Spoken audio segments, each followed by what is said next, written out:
Bienvenidos a la quinta temporada de Unidos por el Diseño. Soy su host, Verónica Alvarado, creadora de Diseño UNE, y estoy muy emocionada de presentarles un espacio donde hablaremos sobre creatividad, diseño en sus diferentes especialidades, innovación, emprendimiento, negocios y tendencias, entre otros temas relacionados. Aquí nos unimos a través del diseño para explorar nuevas ideas, aprender de los mejores de la industria y conectarnos con una comunidad de mentes creativas. Así que únanse a mí cada semana mientras conversamos con expertos, compartimos historias inspiradoras y descubrimos juntos cómo el diseño puede transformar el mundo que nos rodea.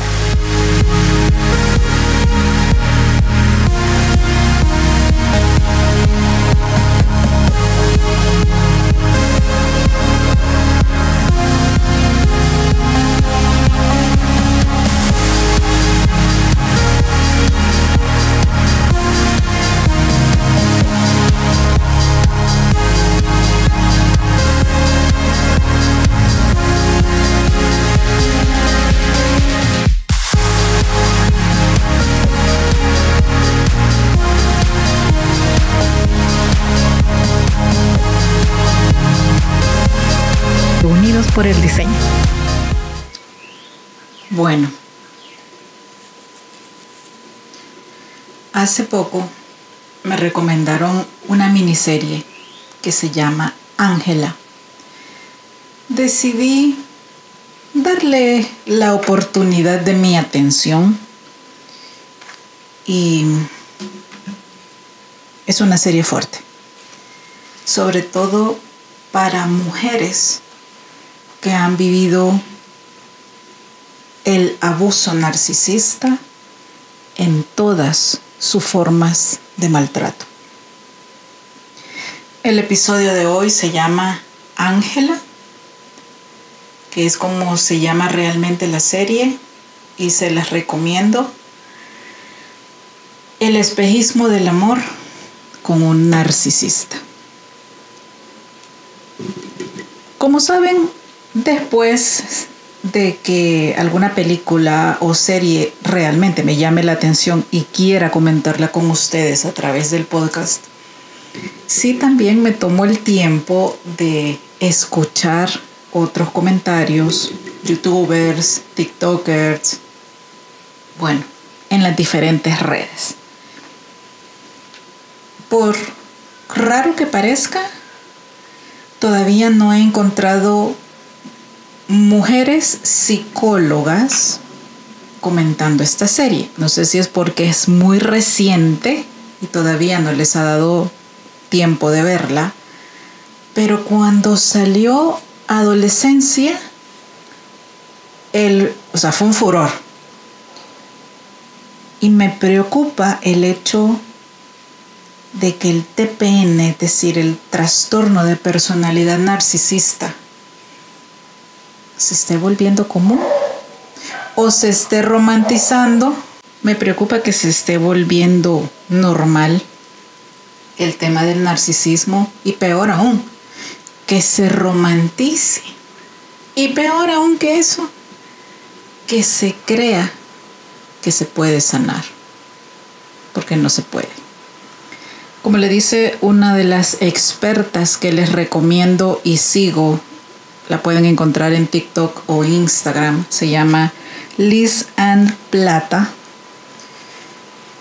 No solo estamos hablando de un trastorno, es que hay una configuración cerebral, estamos hablando de un tema orgánico que es distinto en estas personas al resto de nosotros. Pero, ok, vamos a ir por partes. Primero les comento un poco sobre la serie. Aviso si van a haber algunos spoilers.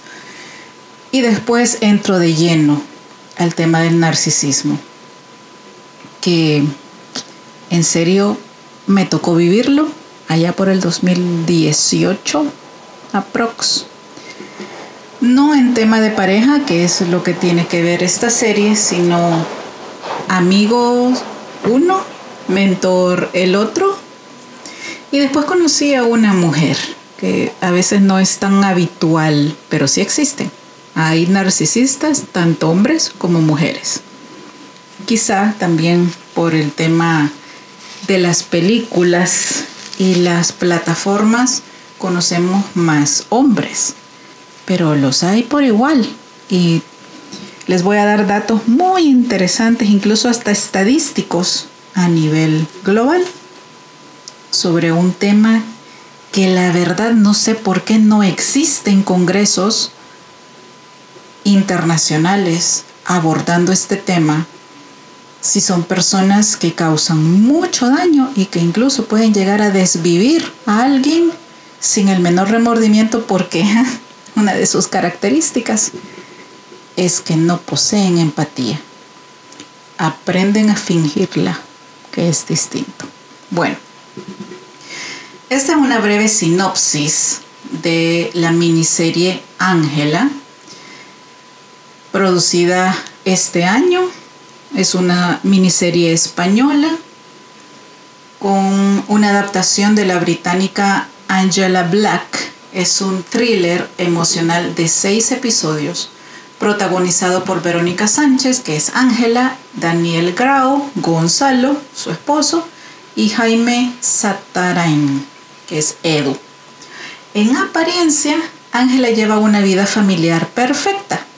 Está casada con Gonzalo y es madre de 2 niñas, pero detrás de esa fachada se esconde un calvario de abuso emocional y físico característico de una relación narcisista.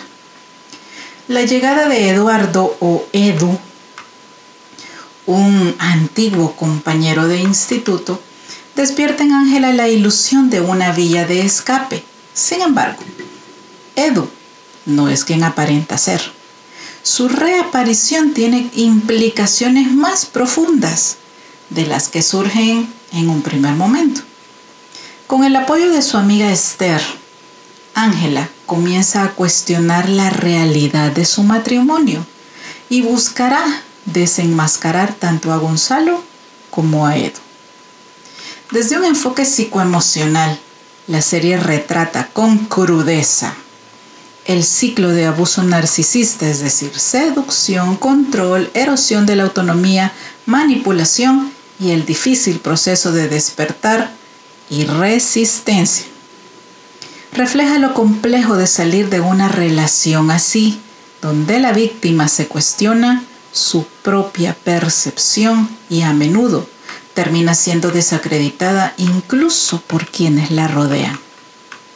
En resumen, esta miniserie con un fuerte componente psicológico expone el maltrato narcisista dentro del matrimonio, con Ángela luchando por recuperar su libertad emocional mientras se enfrenta a 2 hombres que limitan, violentan y manipulan su vida.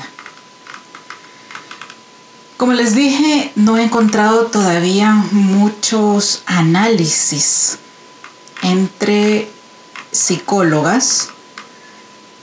Me molestó bastante algunos comentarios de hombres en relación a esta miniserie, donde su expresión sobre, sí, es una mujer que sufre maltrato, y lo decían con una naturalidad. Y pues las que hemos conocido a narcisistas sabemos lo que duele, sabemos la herida profunda a nivel psicoemocional que estos personajes son capaces de dejar, sobre todo que no les importa. Y sí, les digo, me chocó bastante ver cómo estos, digámosles, comentaristas se referían a la serie. Pero empecemos a analizar a Ángela desde todas las red flags de menor a mayor peligrosidad. Entonces, vamos por partes. Etapas del comportamiento narcisista de Gonzalo y sus banderas rojas. Número 1.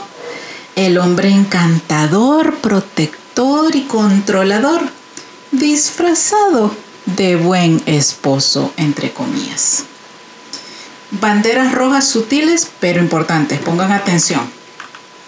Gonzalo se muestra como un marido ideal, atento, proveedor, cariñoso, un hombre súper exitoso y muy cariñoso en público.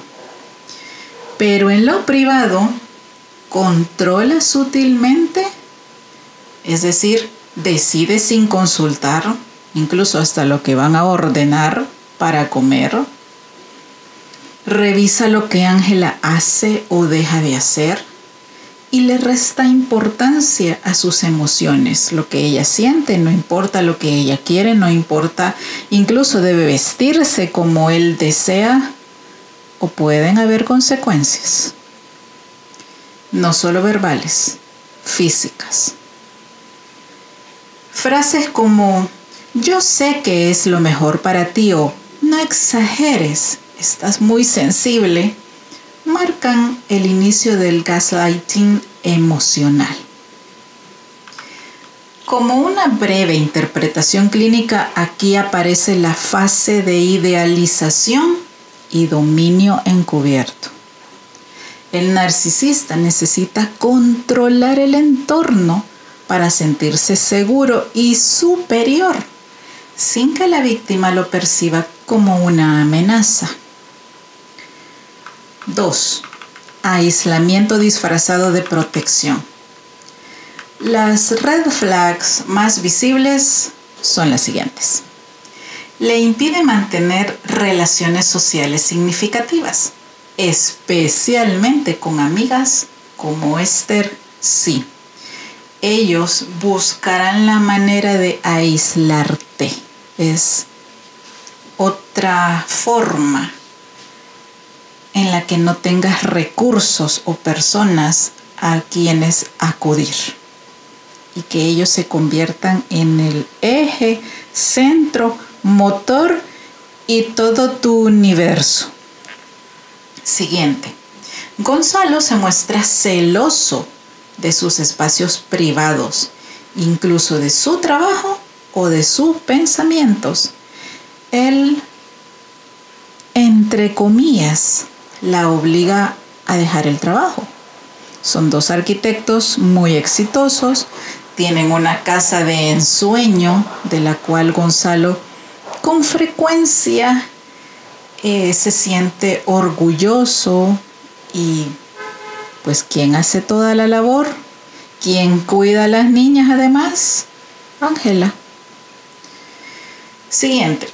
Minimiza sus opiniones. Toma decisiones por ellas. Por ejemplo, los asuntos de las niñas, el dinero de la familia o las rutinas. Incluso se lleva a sus hijas al yate que poseen sin decirle a Ángela. Ella despierta una mañana, no ve a las niñas, como cualquier madre de familia, se asusta, no le dejan ni siquiera una nota y ella pues pasa un momento de muchísima tensión, por mencionar alguno. Análisis. Esta es la fase de erosión de la autonomía. El narcisista debilita el sentido de identidad del otro para que dependa exclusivamente de él. Aislando a Ángela, la vuelve vulnerable y más manipulable, cosa que no debemos permitir. Pero bueno, sigamos analizando la serie. Tercero, gaslighting y culpabilización sistemática. Aquí tenemos las señales del abuso psicológico. Gonzalo hace que Ángela dude de su memoria, de su juicio e incluso hasta de su salud mental. De verdad, este juego psicológico es impresionante, es enervante. De verdad, yo muchas veces tuve rabia viendo la serie. Pero así son, están perfectamente retratados en esta miniserie. la manipula emocionalmente, primero la culpa, luego la victimiza, generando un ciclo de confusión. Ya allí deberíamos de poner un alto, ya allí debería de haber distancia, porque es entre sutil, pasa de lo sutil a lo agresivo, pero como también tenemos al mono volador, que más adelante vamos a hablar en detalle de los monos voladores, que son los cómplices del narcisista, está Edu reforzando todas estas ideas y, a ver, por un lado las valida y por el otro las invalidan. Entonces hay un juego muy fuerte y muy bien tramado entre Gonzalo y Edu. Y también pues usa el miedo, la vergüenza y la duda como herramientas para mantenerla paralizada. Análisis clínico, aquí el gaslighting ya es constante. Es el corazón del abuso narcisista, que consiste en distorsionar la realidad para desestabilizar psicológicamente a la víctima. Punto 4. Escalada hacia la violencia encubierta y simbólica.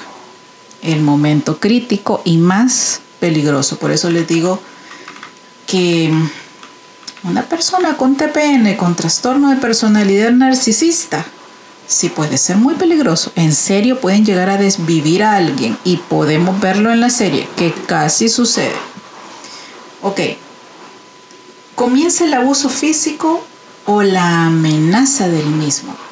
Empujones, forcejeos, levantamiento de voz, control de movimientos.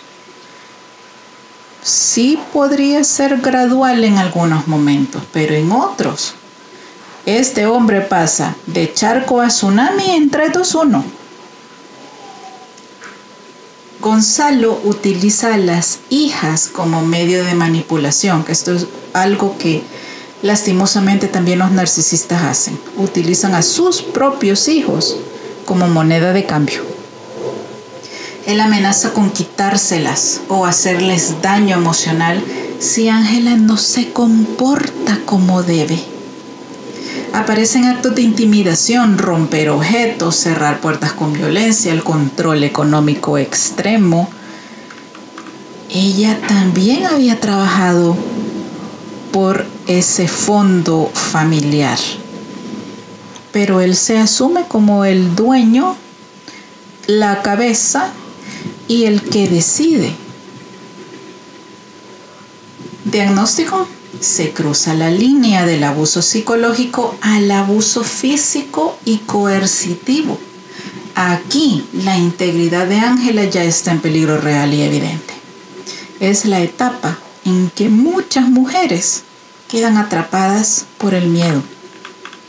Y créanme que de verdad es enervante, porque cuando estamos viendo la serie, en serio dan ganas de decirle a Ángela, ya vete, por favor, sal de allí.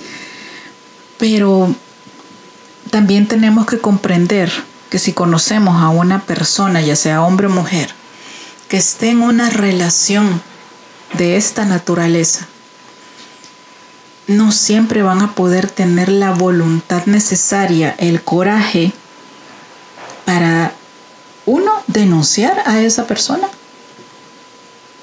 no ponerse en peligro físicamente hablando, y que están atrapadas en su mente y sus emociones por esa telaraña que el TPN lleva tiempo alimentando.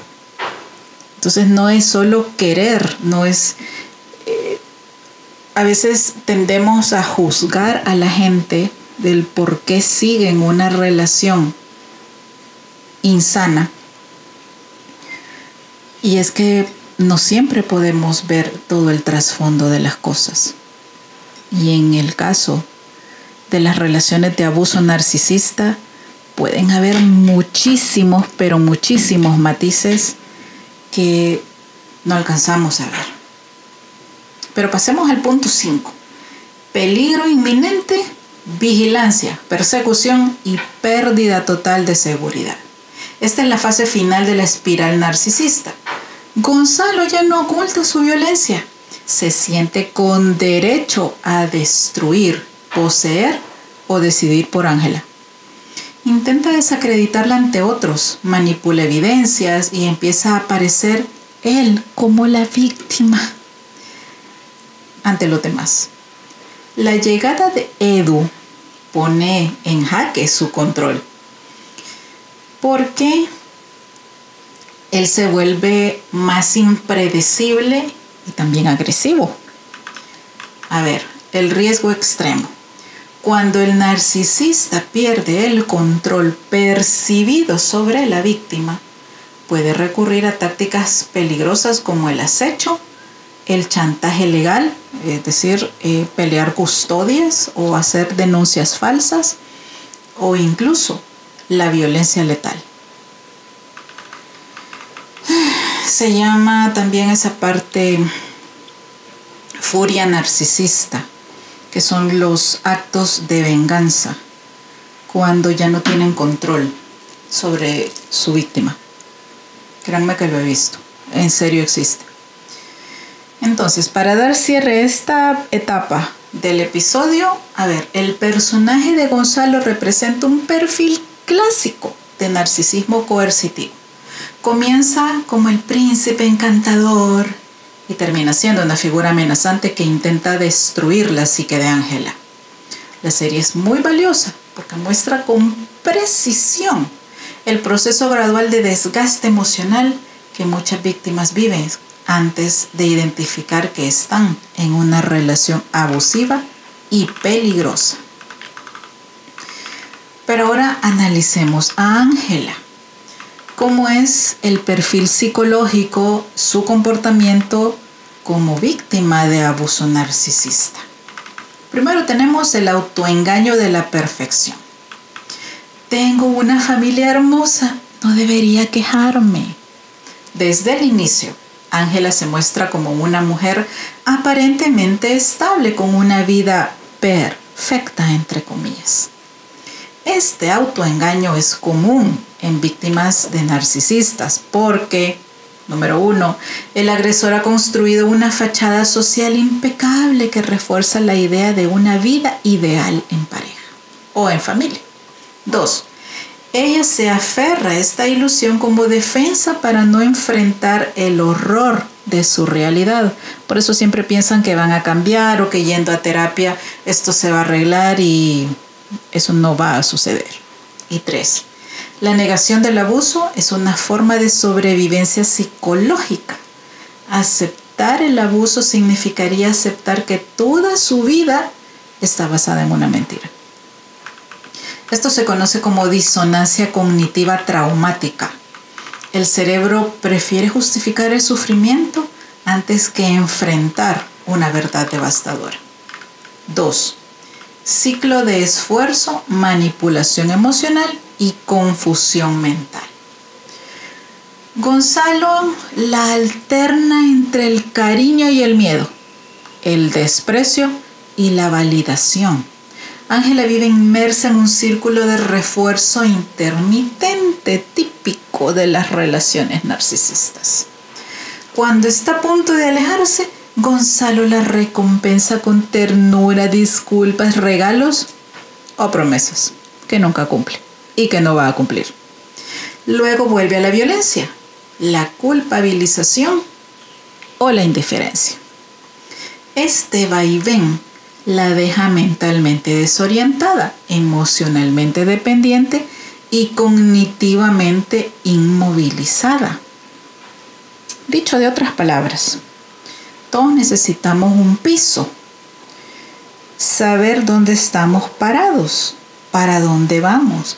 Si ese piso se convierte en arenas movedizas, que hoy sí, pero mañana no, y después siempre sí, pues ¿qué nivel de seguridad vamos a tener? Tanto en nosotros mismos y mucho menos en otra persona. Este tipo de abuso activa el sistema límbico de las emociones, mientras desactiva la corteza prefrontal de la razón. generando un estado constante de alerta, dependencia y confusión. Recuerden que él la ha aislado de su círculo de ayuda, su círculo vital, familia y amigos. La mamá de Ángela tiene una enfermedad mental bastante avanzada y entonces él también se vale de eso para hacer que ella ingrese a una institución mental. Es peor para ella, está todavía más aislada, ni siquiera puede ver a sus hijas. Entonces la va, entre comillas, volviendo más vulnerable, y lo digo entre comillas porque gracias a Dios siempre hay un ángel protector que nos ayuda, y ella pues la tiene en Esther, que además es abogada. Pero sigamos. El punto 3 es la autoanulación progresiva. Ángela empieza a desconfiar de sí misma. Gonzalo va minando lentamente la autoconfianza de Ángela. ¿Cómo? La desacredita, la interrumpe, cuestiona sus recuerdos. Ella comienza a decir, quizá estoy exagerando. Tal vez sí soy difícil. No sé qué me pasa. Él aísla sus emociones, silencia sus necesidades y hace que se desconecte de sí misma al invalidarla a cada momento. Al final no, muchas veces ella parece su esclava. Esto se conoce como síndrome de indefensión aprendida. La persona deja de actuar porque cree que ningún intento cambiará su situación. Eso es lo que les hacen creer, pero no es real. 4. El apego traumático. Ángela no puede irse, aunque sepa que está siendo maltratada. Este tipo de relación genera un vínculo de apego traumático donde la víctima se siente emocionalmente unida a su agresor, como si su seguridad dependiera de él. La amenaza del abandono o la soledad le parece peor que el abuso en sí. El agresor ha reemplazado sus redes de apoyo, sus decisiones y su autoestima. La verdad es que la lleva al límite. Es similar al síndrome de Estocolmo doméstico. Se justifica al agresor y se minimiza la agresión como una forma de adaptarse al trauma. 5. El colapso interno, disociación, parálisis emocional y miedo real. Cuando la violencia se vuelve evidente, Ángela aún duda en hablar o escapar. En las fases más avanzadas del abuso, su sistema nervioso está colapsado, experimenta ansiedad, insomnio, despersonalización, incluso olvidos. Sabe que algo está mal, pero ya no confía en su criterio, ni en sus pensamientos, ni en sus emociones. Y tiene un miedo real a perder a sus hijas, a que nadie le crea, a que él destruya legal, económica y hasta físicamente todo su mundo. Aquí se manifiestan síntomas típicos del TEP complejo, que es el trastorno de estrés postraumático complejo, común en víctimas de abuso crónico. En conclusión, ¿por qué ella no se va a pesar de todo lo que vive y de todo lo que sufre? Ángela no se va porque está atrapada en una cárcel psicológica. No es una falta de voluntad. Su mente ha sido colonizada, su autoestima destruida y su realidad distorsionada. Solo cuando aparece una grieta en esa narrativa, Edu, Esther, sus hijas y un gesto de valentía, puede comenzar lentamente el proceso de liberación. Me interesa mucho que profundicemos en la manipulación emocional y la confusión mental. porque son dos herramientas muy poderosas, sutiles y peligrosas que utiliza un abusador narcisista. Créanme que lo he visto. De las personas que sigo, porque yo desde que tuve esa experiencia cercana a uno de estos entes en el 2018, pues de verdad me di a la tarea de investigar. Incluso he tomado cursos formales con una experta mexicana, con una abogada experta en criminología. Créanme que es muy interesante, se los recomiendo. A veces parece risible y hasta mentira, o sea, como que fuera un meme, pues, de cómo nos dicen los expertos que estas personas hablan, de cómo se expresan, a tener uno a la par diciéndolo. Y que de verdad les digo, ya ahora, pues, he conocido varios que les voy a contar al final casi. Pero uno dice, ¿en serio no sienten? ¿En serio para ellos es un juego? Los demás somos piezas en su ajedrez. Y ahí es cuando dices, yo mejor de aquí me voy. Es en serio. Ok. El tema de la manipulación emocional y la confusión mental se dan especialmente en las etapas iniciales de la relación, cuando todo aún parece normal o incluso ideal. Por eso hay que poner de verdad los pies en la tierra, tener un poco el corazón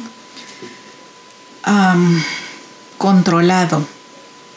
Porque si solo nos dejamos ir y perdemos objetividad, pues estas banderas rojas no las vamos a ver. Ok, entremos.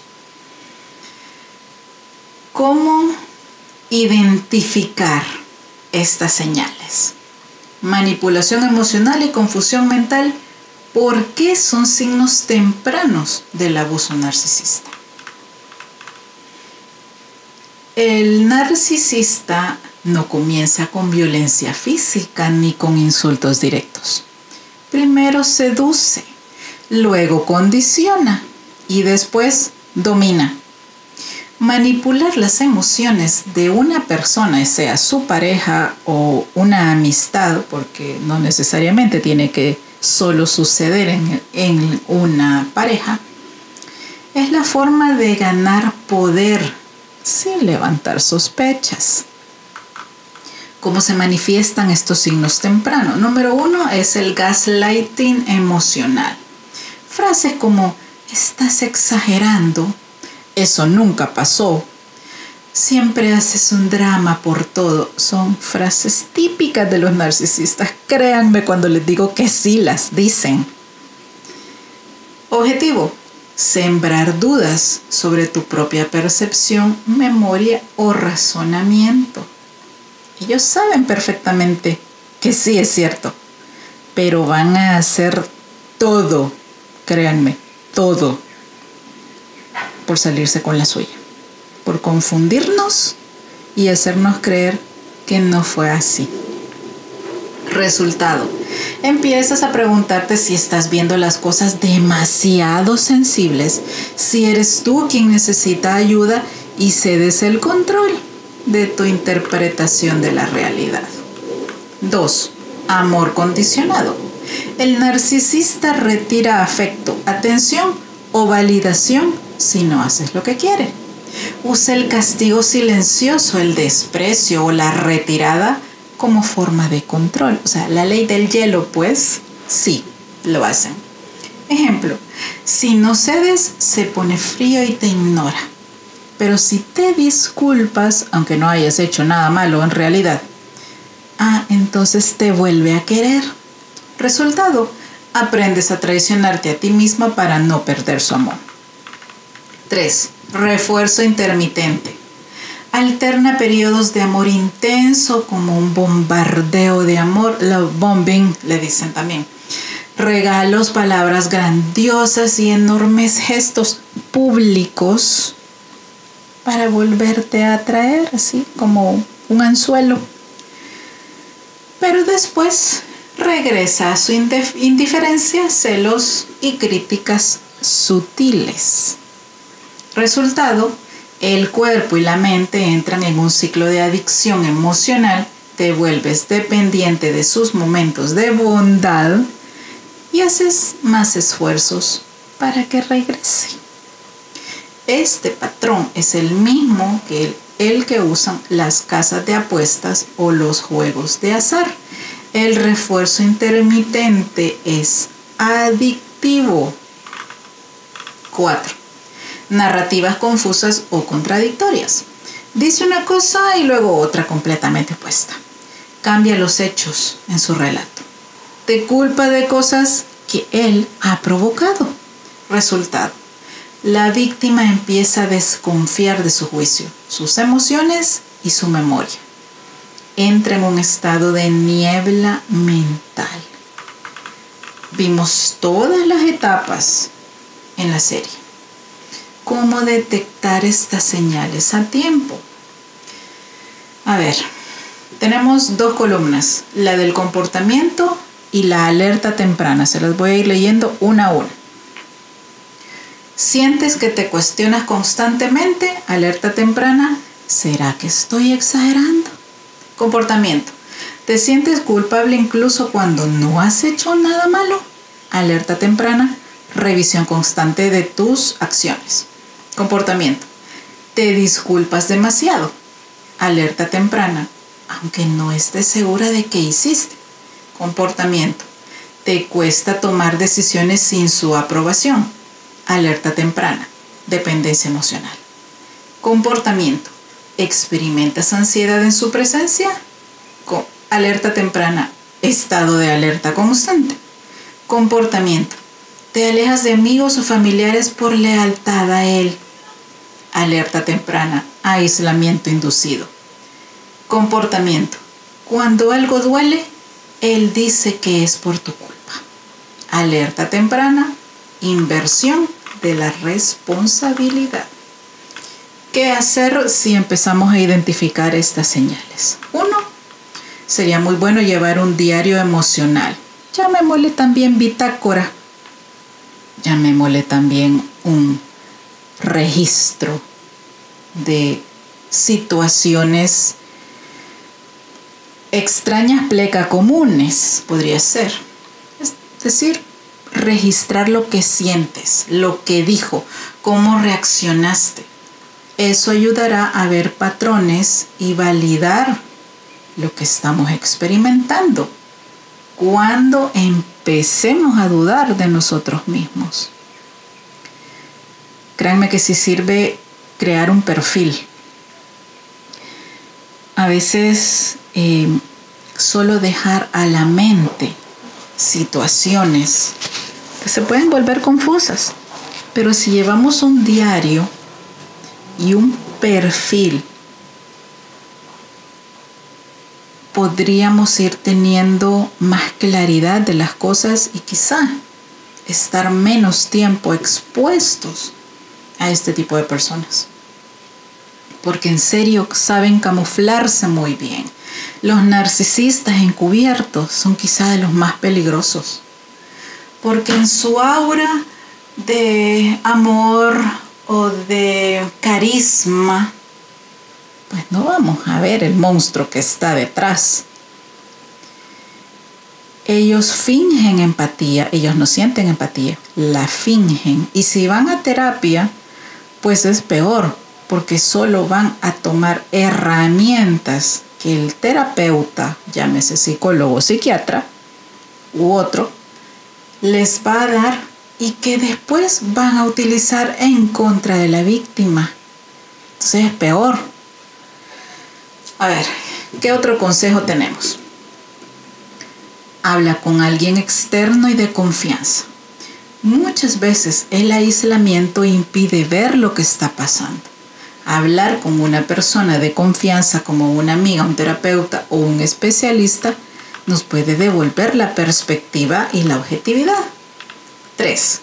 Poner límites pequeños y observar sus reacciones. Esto yo lo hubiera puesto como punto número 1. Empezar a observar. Créanme que sirve mucho, de verdad. La gente sí se delata, a veces en cosas muy pequeñas o insignificantes. Un narcisista reacciona mal ante los límites, no les gustan, porque acuérdense que su objetivo, uno de sus objetivos primarios es tener control. Va a tender a burlarse de tus límites. Te va a castigar emocionalmente y cambian de humor bruscamente. Esa es una señal clara e indiscutible. Lo dije hace rato, pueden pasar de charco a tsunami entre 2-1. Lo he visto, créanme. Cuando ellos se dan cuenta que nosotros vimos, no les gusta.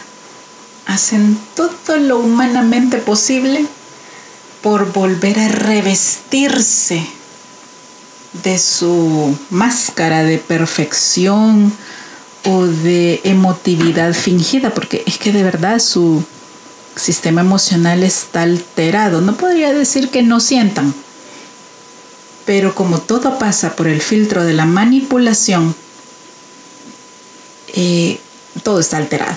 Es muy difícil de verdad poder creerles después.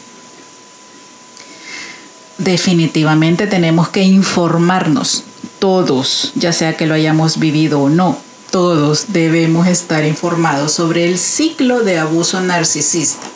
Conocer este patrón: idealización, devaluación, descarte y repetición. Eso permite salir de ese rol sin culpa, siendo objetivos, con una sana autoestima, viendo por nosotros. 5. Recupera tu red de apoyo, importantísimo. Reconecta con personas que te conocen bien y te recuerdan quién eres realmente. No somos un apéndice de un TPN. Ellos son los que nos necesitan a nosotros. Ojo, no es al revés. ¿Por qué nos convertimos en carnada para los TPN? Ser demasiado empáticos, dar demasiado de nosotros, estar todo el tiempo pendiente de qué quiere, necesita, siente, piensa o lo que sea. La otra persona nos pone en bandeja de plata con estos seres, porque damos demasiado. Dar demasiado cariño, atención, regalos, dinero, lo que sea, es lo que ellos siempre van a buscar. Entonces hay que aprender a dosificar, esperar que también el otro dé, no solo nosotros, porque ahí es donde empieza el abuso. Dar sin esperar. Es muy fácil para ellos. Y ahí es cuando empiezan a ganar terreno emocional y mentalmente. Y empieza la dominación física. Ok, sigamos. El aislamiento es donde prospera el narcisista en su víctima. Siempre van a buscar dejarte a solas, convertirse en el centro de tu vida para que no tengas red de apoyo. Ojo con eso. Ojo con los noviecitos o la noviecita que aleja a tus mejores amigos, que invade tu trabajo de la nada, y podría seguir enumerando cosas. Por eso es que hay que observar. No toda la gente que tiene comportamientos así puede ser un TPN. Claro que no. Por eso hay que observar. La manipulación emocional no siempre grita. Muchas veces susurra. Pero es precisamente esa sutileza la que la hace peligrosa. La víctima no se da cuenta hasta que ya está atrapada. Detectar la confusión mental y la dependencia emocional como síntomas iniciales es lo que nos puede salvar de años de trauma. Ok, ¿quiénes presentan más trastorno de personalidad narcisista? ¿Hombres o mujeres? Según el DSM-5 o Manual Diagnóstico y Estadístico de los Trastornos Mentales, el TPN se diagnostica con más frecuencia en hombres. Estudios clínicos indican que entre el 50 y el 75% de los casos diagnosticados con TPN son hombres. ¿Pero por qué se diagnostica más en ellos? 1. Socialización de género. A los hombres se les refuerzan más conductas ligadas al control, la competitividad, la autoimportancia y el poder. A las mujeres tienden a ser socializadas para complacer, empatizar y adaptarnos, lo que puede enmascarar comportamientos narcisistas o llevar a otros trastornos más internalizantes como la ansiedad o la depresión. 2. Estilo narcisista predominante. Los hombres con TPN tienden más al narcisismo grandioso, son dominantes, arrogantes y explotadores. Las mujeres con rasgos narcisistas tienden más al narcisismo vulnerable o encubierto, más pasivo, dependiente de la validación externa, con inseguridad emocional escondida bajo máscaras de perfección. Interesante. La narcisista que yo logré identificar era, sí, una mujer físicamente muy bonita. Ella estaba completamente sabedora de eso. Entonces utilizaba su cuerpo para seducir. No me refiero únicamente en el plano íntimo. Me refiero a una seducción emocional y mental. Créanme que un día tuve la oportunidad de verla en un congreso en Colombia, poniéndose su máscara en el baño. Fue muy interesante observarla. Y claro, después me alejé. Dije, los hombres no saben a quienes tienen a la par y cómo se vuelven, sí, vulnerables y manipulables ellos también. Fue muy interesante. Hay que observar más. Y tercero, tenemos vías de género en el diagnóstico clínico. Es decir, la evaluación psiquiátrica también puede estar sesgada culturalmente y subdiagnosticar a mujeres con TPN porque no presentan el prototipo clásico de arrogancia masculina. En resumen, el diagnóstico de TPN es más frecuente en hombres de un 50-75%, menor en mujeres. El tipo más común en hombres es el narcisismo grandioso, en mujeres el narcisismo vulnerable o encubierto. El estilo de control en hombres es directo y dominante, en las mujeres sutil, relacional y o perfeccionista. La probabilidad de manipular emocionalmente es alta en ambos, en algunas mujeres diferente en la forma, pero en resumen, alta en ambos. Tanto hombres como mujeres pueden ser abusadores narcisistas y ejercer manipulación emocional. La forma es la que puede variar, pero el daño psicoemocional puede ser igual de profundo. Así que ojo.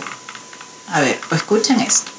¿Qué porcentaje de la población mundial tiene TPN? Según el DSM-5 o Manual Diagnóstico y Estadístico de los Trastornos Mentales, se estima que el TPN afecta entre el 0.5 y el 1% de la población general. Esto me gustaría validarlo de alguna manera, ya les voy a decir por qué. Sin embargo, otros estudios más amplios indican una prevalecencia del 1 al 6.2%, dependiendo del país y del método de diagnóstico. Por ejemplo, En Estados Unidos, el National Comorbidity Survey Replication, no sé si lo dije bien, pero algo así, en 2005 estimó una prevalecencia del 6.2% de TPN en adultos, mientras que en Europa los estudios tienden a mostrar tasas más bajas, alrededor del 1 al 2.5%. Bueno, hace varios años entrevisté a un psiquiatra. Hablamos precisamente de salud mental. Por ahí andan los episodios, búsquenlos. A mí me encantaba platicar con él porque el tema del narcisismo pues ya lo tenía en mi sistema y justo le hice esa pregunta. ¿Cuánta gente realmente es narcisista? Y me dijo, andarán entre el 4 y el 5% de cada tipo de narcisista a nivel mundial. Eso es un montón de gente. Así que vuelvo a decirles, mejor observar y tomar nota antes de involucrarse de lleno y dejarse ir de cabeza. Factores que influyen en el desarrollo del narcisismo. Género, mayor prevalecencia en hombres, alrededor del 2.1 según la DSM-5. Edad, suele manifestarse en la adolescencia o adultez temprana. Puede atenuarse con la edad. Yo aquí diría un gran depende. Pero sí he visto adolescentes con una alta probabilidad de ser narcisistas. Créanme, he visto la maldad en sus ojos. No es bonito. Contexto cultural. Culturas más individualistas, como en Estados Unidos, podría ser un ejemplo, muestran tasas más altas en narcisismo. Entornos familiares, sobrevaloración o negligencia emocional pueden facilitar el desarrollo del TPN. Redes sociales y entorno digital aumentan los comportamientos narcisistas subclínicos en jóvenes y adultos. Tenemos que diferenciar entre, vuelvo a 3 columnas, tipo, ¿qué es? Y ejemplo.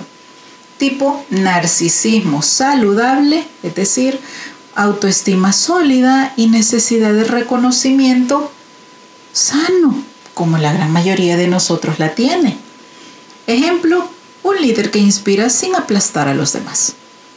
Tipo, rasgos narcisistas, es decir, comportamientos ocasionales de superioridad o ego. Ejemplo, persona que necesita brillar en reuniones. TPN clínico, patrón constante, rígido y dañino para sí mismo y los demás. Diría yo más para los demás. Es decir, que manipula, no tiene empatía, se cree superior y explota a los demás. En conclusión, el TPN clínico afecta alrededor del 1 a 6% de la población mundial. Terrible.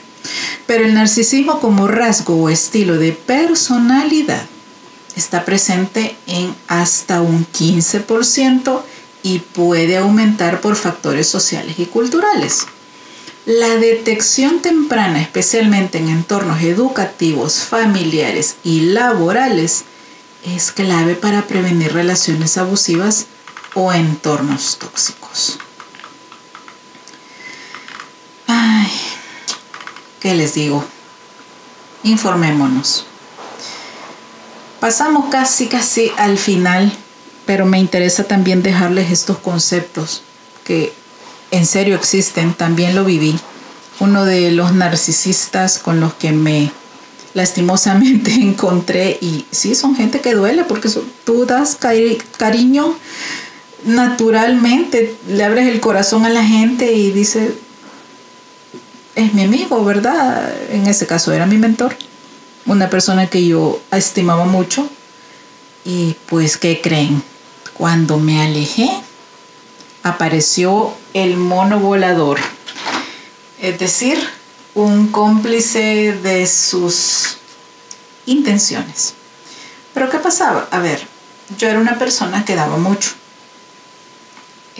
Digamos que constantemente validaba lo que hacía y lo que me decía. O sea, si lo había buscado como mentor era porque era una persona en la que yo confiaba.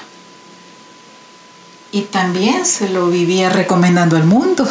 Obvio, yo confiaba. Cuando me alejé, me mandó al socio.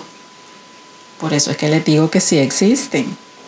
A ver, los monopoladores es un término que se utiliza en la psicología popular, especialmente en estudios sobre abuso narcisista, para descubrir a las personas que el narcisista utiliza para atacar, manipular, desacreditar o controlar a su víctima, ya sea de forma consciente o inconsciente.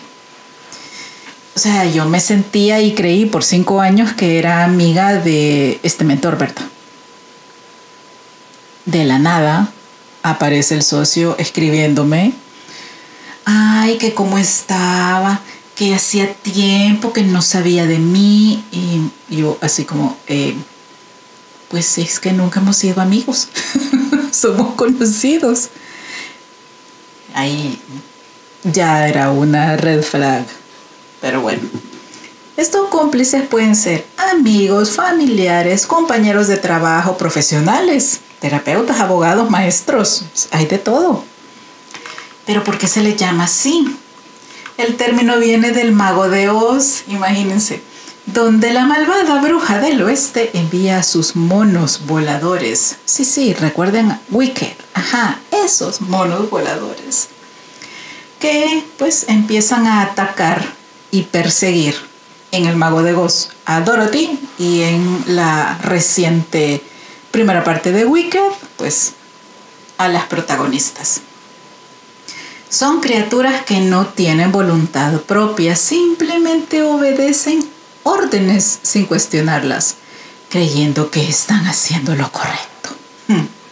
En el contexto narcisista, los monopoladores actúan como extensiones del abusador para seguir haciendo daño y controlar sin que éste se ensucie las manos directamente. Son sus informantes, pues. Buscarán estar cerca, son diseminadores de información, no siempre veraz.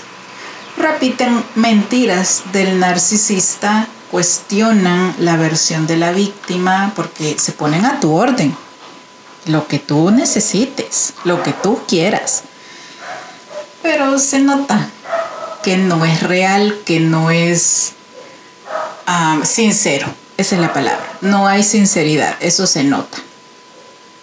Se convierten en mensajeros emocionales que transmiten mensajes encubiertos mientras la otra persona pues mueve sus hilos a la distancia. Son como títeres. Son sus defensores públicos, pero también agresores activos. Ojo con eso. Están de acuerdo con el narcisista. ¿Cómo surgen los monos voladores? Bueno, tienen una manipulación del narcisista. Son una versión distorsionada del número 1. Sí, tienen cierta ignorancia emocional. Muchos actúan sin saber que están siendo manipulados porque piensan que están ayudando o interviniendo de una buena manera. Generan una relación de dependencia o admiración con el narci. Algunos monos voladores admiran o dependen emocionalmente del narcisista y actúan por una lealtad ciega. Y obvio, pues también tienen temor a represalias. Así que ojo con esta otra figura, porque siempre se rodean de personas que les puedan ayudar. Y bueno, entramos a la última parte que también me interesa dejarles, que es cómo empezar a sanar tras una relación con un narcisista. Número 1, y de verdad es un no negociable, es importantísimo hacer un corte total de contacto. o un mínimo contacto, porque si hay hijos de por medio, pues las cosas se complican, pero sí hay que poner distancia, de preferencia física, y si no, pues bloquear redes sociales y todo tipo de contacto con esta persona, a menos que sea indispensable. Y ojo, no estén solos, siempre acompáñense de alguien. Sí, bloquear a estas personas es muy importante. Les digo, hace 2 meses y medio, 3 quizá, vi que este TPN del mono volador estuvo revisando mi TikTok, que pues yo no tengo TikTok, es el TikTok de Diseño 1. Pero sí, como TikTok te da la alerta de quién ha visto tu perfil, pues terminó bloqueado. Seguramente habrá creado un perfil falso para seguir observando. Lo bueno es que yo ya estoy bastante avanzada en el tema y pues la admiración y la credibilidad quedaron bastante atrás, años atrás. ¿Qué otra cosa podemos hacer para salir de allí? Pues validar lo que vivimos. No lo minimicemos, porque si dolió fue porque importó, pero también pasa. Y buscar ayuda es muy importante. Obviamente buscar apoyo seguro y validante.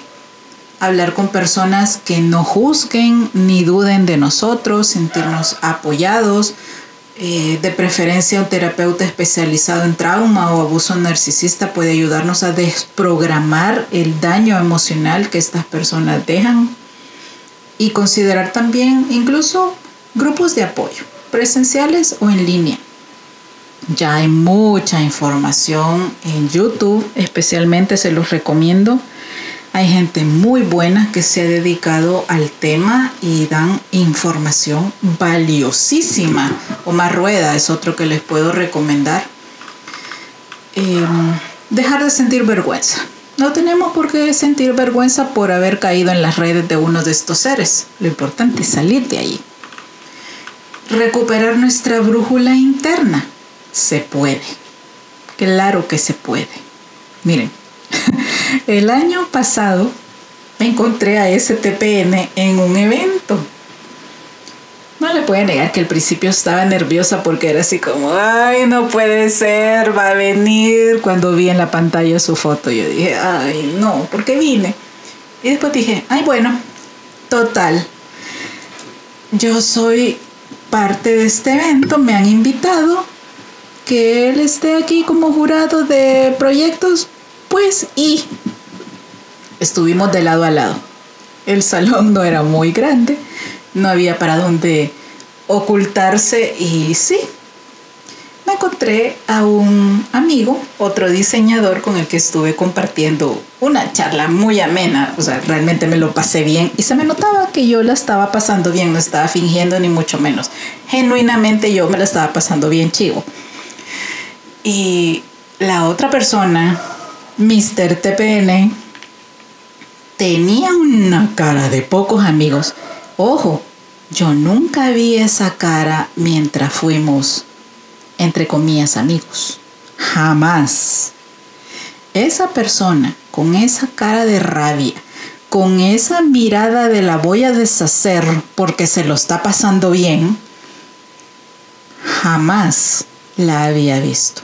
En 5 años nunca lo vi comportarse de esa manera. Para que vean el nivel de camuflaje que pueden llegar a tener. Y yo dije, uy, primero porque está rodeado de más personas que seguramente eran otra gente vinculada a los negocios. Y en serio, su cara era... Hubiera querido tomarle foto, pero no podía. Y entonces, ¿qué hice? Seguir disfrutando de la compañía de la persona con la que yo estaba. Seguimos comiendo, seguimos disfrutando del cóctel del evento. Al final, él se fue. Y sí andaba con el mono volador se fue primero. Y ya cuando él se fue, me sentí más tranquila y relajada. Y eventualmente, pues yo también salí de ahí. Pero ojo con esto. si hay algo que les remuerda a un TPN, es ver que saliste adelante, es ver que no te molesta su presencia, es verte disfrutando la vida siendo como tú eres. Lo tengo comprobadísimo.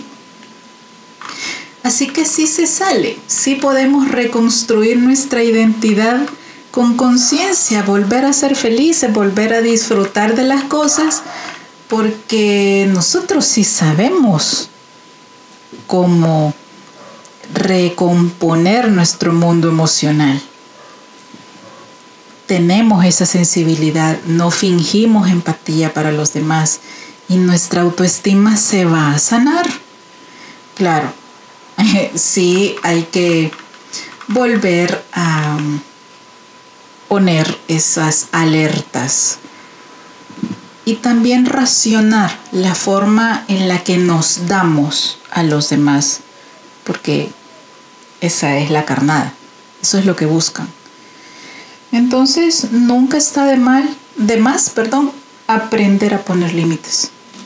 Y de ahí les puedo decir que pues, me he encontrado uno que otro que ha intentado manipularme o hacer ese jueguito del gaslighting o el love bombing. Pues se nota cuando es alguien que solo está jugando para ver cómo reaccionas. Ahí no les puedo decir que, o sea, internamente me da risa pues, y así como, ay niño, ¿verdad? Usted quédese con su jueguito, que yo tengo cosas más interesantes e importantes que hacer y en que ocupar mi tiempo. Así que bueno, es un tema muy largo. Yo sé que me emocioné en este episodio. Les recomiendo la serie. Véanla de manera objetiva. No recomiendo tomar la decisión que Ángela hace para descubrir a Gonzalo.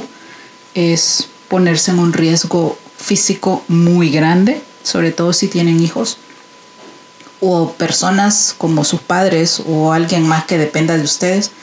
No se pongan en riesgo, mejor pidan ayuda, pero definitivamente es una serie que retrata muy bien, extremadamente bien, cómo se comporta un narcisista encubierto y perverso.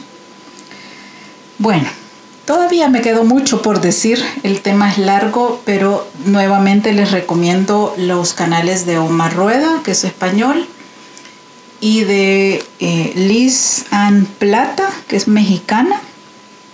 Son excelentes, de verdad, son de los mejores que he encontrado y que sigo desde hace varios años sobre este tema, y que lo hablan no solo con propiedad, sino a partir de la experiencia, y que dan excelentes consejos para lidiar con estos seres del lado oscuro de la vida.